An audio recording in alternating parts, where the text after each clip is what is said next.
Happened to a couple of years ago. I spent 20 years in the casino as a slot tech. We're going to run through some of the common myths, and we'll break it down whether it's true, false, or like partially true. Do they set all the machines of the same denomination to the exact same payback? They can be, don't get me wrong, it can be, but my old boss, he likes to put a couple in there that paid a little bit more or paid a little bit less. How much different? Only 1 or 2%. So if the average of them was 88%, you might find one that's at 89 and one that's at 86 or whatever, 87? Yeah. Sometimes if you get a bank of games like a community progressive, you might have a game, a penny game that might be set at 85%, and 1 or 2 of them in that bank might be set a little bit higher. At the end of the day, the customer's not really going to notice it. You would never find a penny machine on one side of the casino set to 90% and another penny machine on the other side of the casino set to 75%. Yeah, that is true.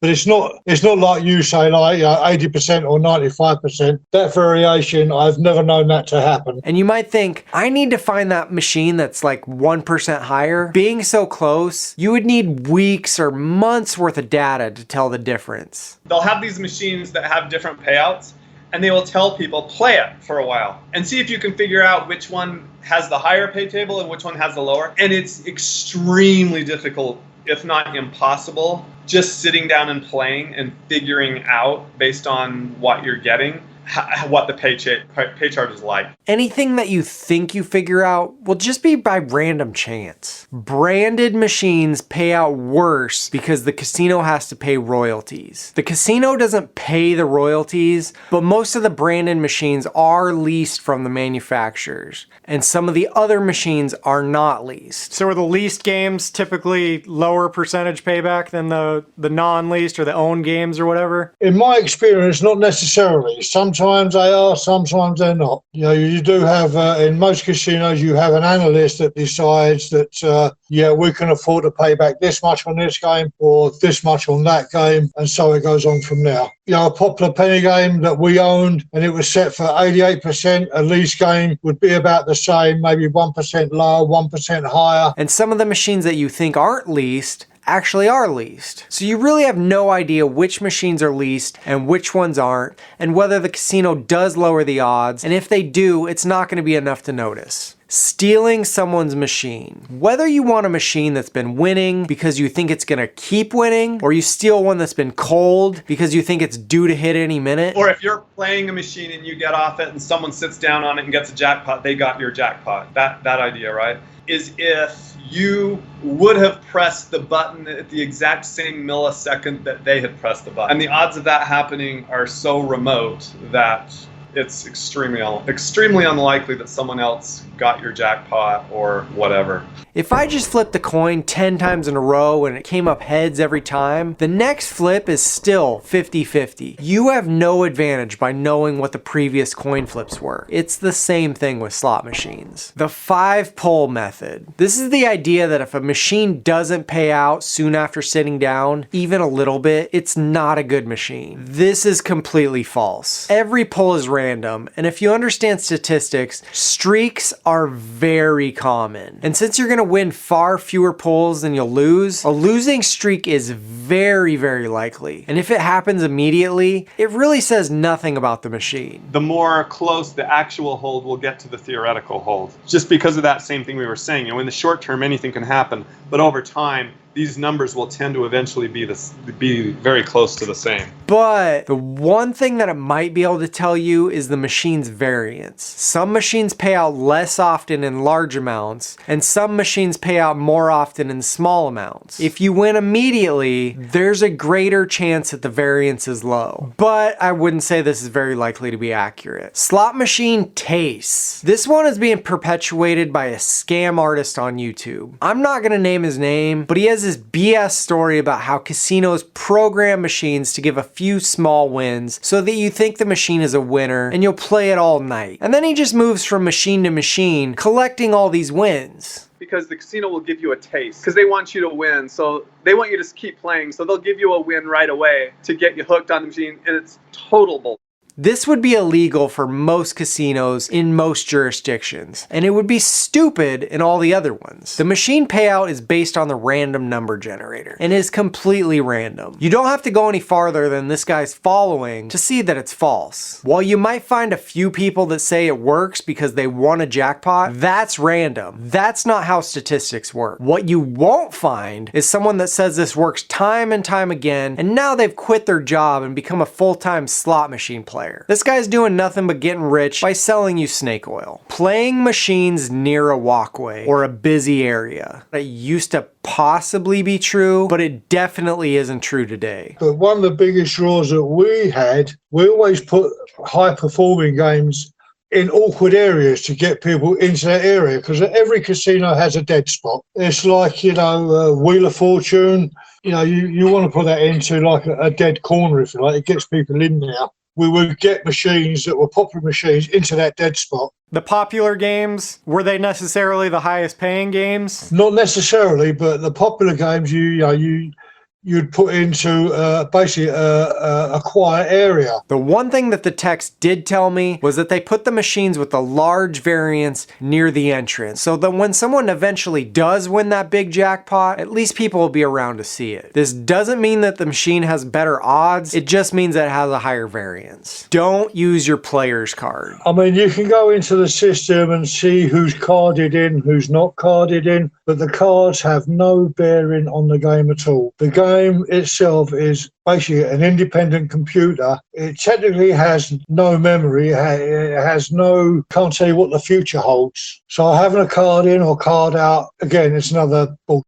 Machines cannot pay out back-to-back jackpots. While that is very unlikely, there is nothing to say it couldn't happen. If the odds to win are 1 in 100,000 and that happens, the very next spin, the odds are still 1 in 100,000. New machines won't pay a jackpot until they've built up some profit. I can say that this is unequivocally false. One slot tech told me that he won a massive jackpot directly after installing a machine on the third spin. Sadly, this was while using casino money, and he wouldn't be able to collect any of that money, but still, all the techs said the same thing, that over the years, they've all seen good-sized wins while testing newly installed machines. In the short term, anything can happen. Someone could win a jackpot first spin when you first set the, initialize the machine, and then it's going to have a payout of a crazy high percentage. And this is actually a perfect example. If you look right here, this one paid out $1,500 because I got a big jackpot right away. Player machine at max volume. This myth goes that people winning a huge jackpot will attract attention, and that if you have the volume all the way up, your odds are better. Everyone in the industry just laughed when I said this. All it does, it gives the slot attendants and the slot techs a headache. They change the payout before a big weekend. It's very hard to just go and change out a machine or a bunch of machines, because you have to jump through hoops with the jurisdictions to get them changed. But there's basically some little USB ports on here. So if I just put that key in there, like that, that gets me into my setup screen. And then this actually does give me full access to do anything I want. I can change all the games, enable games, change payouts, the whole 9 yards. But when you have to do that across the whole casino right before a big weekend, which also interrupts, play, because the slot tech now has to have that machine down. I mean, it's just not really practical to do that, which is, takes a lot of time and certainly isn't practical to do before a big weekend or that sort of thing. There's also, an analyst is always going to be there. He's going to determine how much coin in, how much jackpots, etc., etc.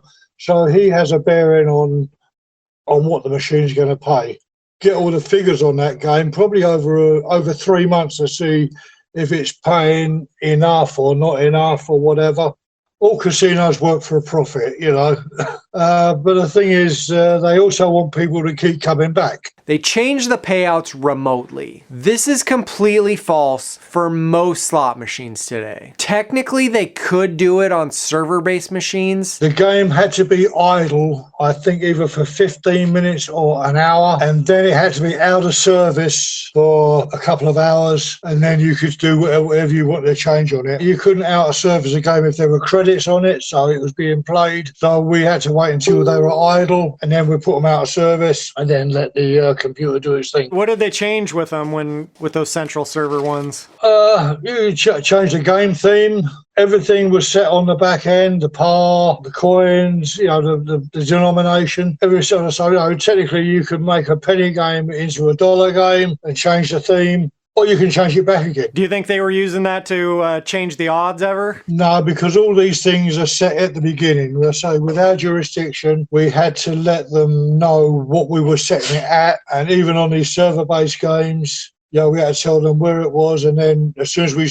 switched over to server-based games, we would tell them what the game was, and on the serial number or the game number, they know straight away what we set it at, and that was how we set them. The casinos cheat. The casino's entire business model is that they have an advantage, and as long as you don't do anything to change that advantage, they will eventually get all your money. Remember, players are happily signing up to play games that everyone knows, and they even advertise have terrible odds. They don't need to cheat when players already sign up to play games with bad odds. Yeah, there's no tricks that the casino's putting in there? Nah, not with these electronic machines now. I mean, back in the old days where they're all mechanical, yeah, maybe.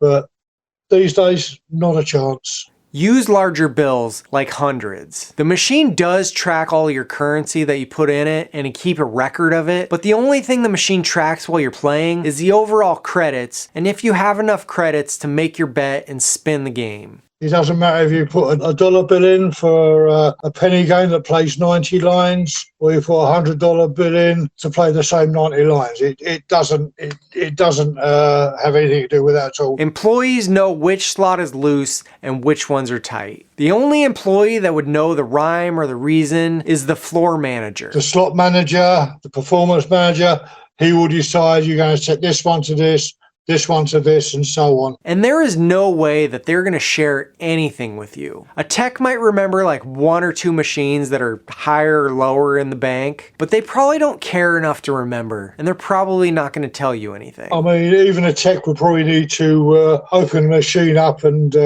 check the settings to see which one it could be. Anyone else, like a cocktail waitress, is gonna have no idea. The paybacks are so close together that anything an employee could have noticed, like a jackpot being won, is statistically insignificant. The odds are worse using free play. Nope. The game's set at its percentage. It doesn't matter if it's free play or cash play. It's going to either pay out or not pay out, depending. Always bet max. This one's complicated. You have to read the rules and maybe even do a little math. If you double your bet and that doubles the jackpot, that's the exact same odds. Some machines like progressives, you may have to be betting max to be eligible for that jackpot, and some machines you have to bet max to be eligible for the bonus. But as far as betting max making you luckier on the machine, that part is totally false. Changing your bet or like betting strategies. There's kind of 2 sides to this coin. You could change your bets around as part of like a money management strategy. Like if you're up a lot of money, start playing lower amounts to make sure you don't give all your money back. Something like that would be really smart. But no amount of changing your bets is gonna make you profitable over the long term. There is literally no way to outsmart the casino in this manner. Mathematically, you can add up all of your coin in throughout the night, your big bets and your little bets, add all that up and then multiply it by the casino advantage, and that's how much you should have lost. It makes no difference what order the big bets and the little bets were in. It's all the same. Pulling the lever has better odds than pushing the button. The button and the lever literally go back to the same contacts. You push that button and it hits a switch. You pull that handle, it hits the same switch. Yeah, as far as the software is concerned, I don't even know that the software can even tell whether a button was pressed or the handle. The one difference there is, the lever is slower, and the slower you play, the longer your money will last. The machines are programmed to hit their payback percentage by a specific number of spins. While the overall outcome of this is kind of true, they will regress back to their payback percentage. I wouldn't say they're programmed to do anything like that specifically. There's no brains in the computer that's telling it to do that. It's not saying, oh, we haven't been paying out enough, we need to start paying out more. That's not how it works. It's just the math is set up probability that just automatically happens over time. If I flip a coin 10 times right now, it's probably not going to be 50-50. It's going to be one way or the other. But if I flip that coin 1,000,000 times, it's going to get closer and closer. If you keep that running tally, it's going to get closer and closer to 50-50. To where if I'm doing it 1,000,000,000 times, it's going to be almost, exactly 50-50. So it's just probability. There's no control. There's nobody controlling that coin saying, oh, we've had too many heads, now we need to have more tails. It's exactly the same with the slot machine as if you were flipping a penny.